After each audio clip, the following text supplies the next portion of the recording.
You know, it's not too often that we get to compare two snowmobiles that are both very similar and made by the same manufacturer.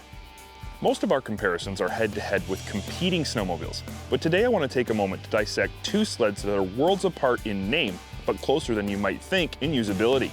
I bring you the Renegade X Backcountry and the Summit X 154, different, but so similar. The Summit brand has long been the envelope Ski-Doo has used to deliver to the customer the latest in high-tech goodies and test their performance and durability. Mountain markets seem to thrive off the latest and greatest, and this application is always first to see new suspension technology, weight reductions, motor technology, and various other cool features. But what about the flatlanders that are willing to pony up for this stuff too? We'll get back to this point in a minute. The Summit logo means you're getting lightweight, big horsepower, a long track, and deep lugs. Add in the X package and now you're getting trick suspension and all the extra bling you could ask for.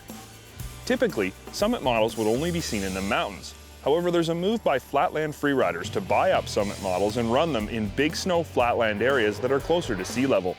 In fact, 10% of Summit models in 2010 were sold in Quebec alone. That's a lot of Summits in an area that's not really very mountainous. On the other side of the equation, there's the Backcountry X, a sled designed for flatlanders, but featuring much of the same trick stuff found on the Summits.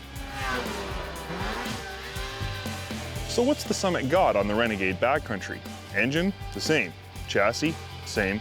The only real distinguishable differences are the long track, deep lugs, taller riser, and the Summit seat. And when you compare the Backcountry to other mountain sleds, it's surprising the flotation the Backcountry gets due to its 16-inch wide track. That 1 extra inch width makes the Backcountry track comparable to a 15-inch wide mountain track of 146 inches. Yeah, I know, who'd have thought 1 inch would go so far? So let's get back to my original thought. While I do love the Renegade Backcountry X, I have to wonder, does a savvy flatland freerider really want a tricked out Renegade or a flatland Summit? It's my opinion that most of the flatland Summit riders out there are on sleds that are way overcompensating for the areas they ride in. Come on, let's be honest with ourselves.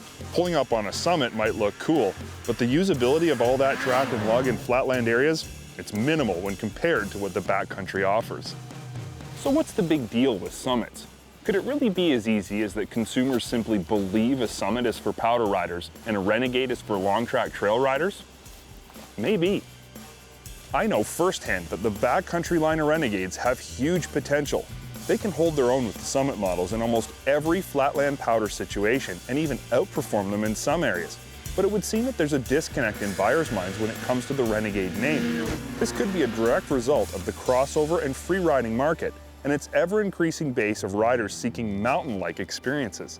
So if the technology is the same, capability is huge, and practicality is even better, it could come down to something as simple as the name.